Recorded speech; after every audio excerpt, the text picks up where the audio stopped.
Le vrai Jean-Yann, quand il descendait des Lilas pour entrer dans Paris, par la rue de Belleville, il avait un but, une joie.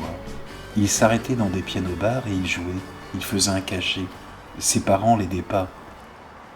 Je ne suis pas Jean-Yann. Il regardait sur les côtés s'il y avait de l'animation. Il pourrait faire de l'argent. Je regarde, il n'y a pas de piano-bar.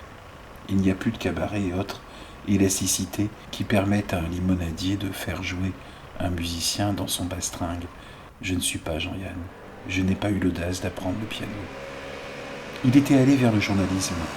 Il maniait déjà l'orgue et le piano, la bande dessinée, le scénario, le CNJ, le Centre national du journalisme en 1950. Vous imaginez? Il a foutu le bordel. Il a tout fait sauter. Ils l'ont gardé que 4 mois. Moi, j'ai serré les miches dans des jobs de merde pendant des années. Je ne suis pas Jean-Yann. Lui, derrière, il taffe partout, fait des piges dans tous les journaux. Alors vous allez penser, oui, mais dans les années 50, il y avait moins de concurrence. Non, c'était déjà couru. Il entrait, on le vidait. Il entrait ailleurs. Il cumulait. Puis un copain lui propose d'écrire des sketchs. Il écrit, joue en duo, fait des sketchs avec Jacques Martin. Il est vidé de l'unique chaîne de télévision française pour un sketch où Napoléon parle de Waterloo en faisant de la bicyclette. Il n'arrête pas les rôles secondaires et principaux à la télé et au cinéma. C'est exceptionnel.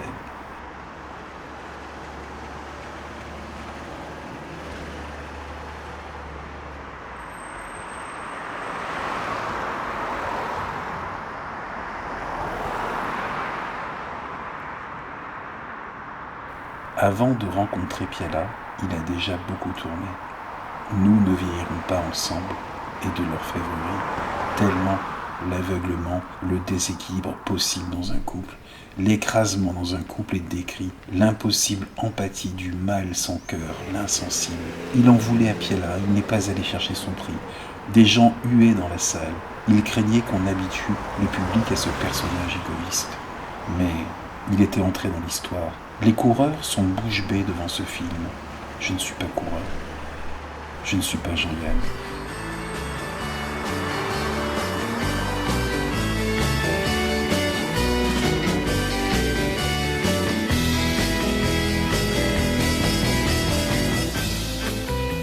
Jean-Yann allait chercher la plus belle des comédiennes en décapotable à la sortie de la Comédie Française. Je fais toute une comédie devant la glace pour sortir un point noir de sa cavité.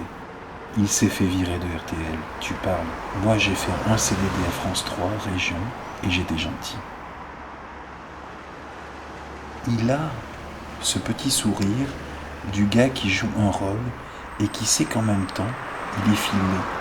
Lorsqu'il rejoue le journaliste radio ou télé. Et là, vous vous trompez tous. C'est un très grand réalisateur. Je ne suis pas Jean-Yann. Revenons au film extrêmement corrosif sur le fonctionnement des médias. Tout le monde il est beau, tout le monde il est gentil.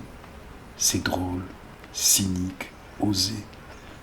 Une brochette de comédiens, de chansonniers, appuie l'intérieur coloré d'une entreprise média. Et les ronds de cuir campés par les ténors du cinéma s'affrontent côté exécutif. Mais il y a tout. C'est une permanence du pouvoir, de l'ego, de la lutte, quelle que soit l'entreprise filmée. Le cireur de pompe professionnel dit « Allez-y, ça ne me gêne pas, je changerai de position ». Mensonge, vérité, quand tout remonte à la surface, l'agitateur prend sa veste et s'en va. Une pépite, je vous dis, sans en avoir l'air. Je ne suis pas Jean-Yann. Il y aurait d'autres films à citer, ça sert à rien de parler plus. Nous sommes en train de dépasser votre seuil de concentration, Dragon Ball Z.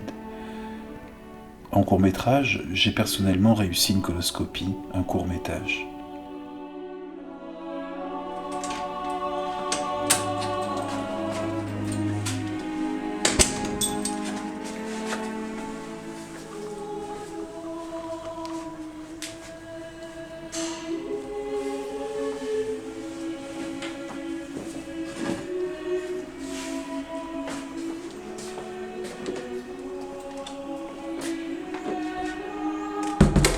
Tout ça ne serait pas arrivé si j'avais eu plus de savoir pour briser mes chaînes. Lire pour déconstruire mes fausses croyances, pour réaliser que je pourrais réaliser. Je vous entends déjà. Et les bibliothèques, banane? Je ne pouvais pas y aller, j'avais mal au derche. C'est une histoire de timing technologique. Ah, si j'avais eu un abonnement Kindle, avec sa période d'essai gratuite de 14 jours, rétractable. Ou mieux, la Kindle Paperwhite, 8 Go, désormais dotée d'un écran 6,8 pouces et d'un éclairage chaud réglable, disponible sur Amazon au meilleur prix. Ma vie aurait été changée. Fini la loose, même mieux, le soir trop fatigué par une journée de sous-prolétariat espérant être disponible pour un tournage, trop fatigué pour lire, un abonnement à une application comme Audible m'aurait permis d'écouter des livres de développement personnel et d'avoir moins peur. Jean-Yann n'est plus là. Il nous reste les liens internet ci-après et ci-dessous. Des liens pour nous libérer, des liens vers le maestro également.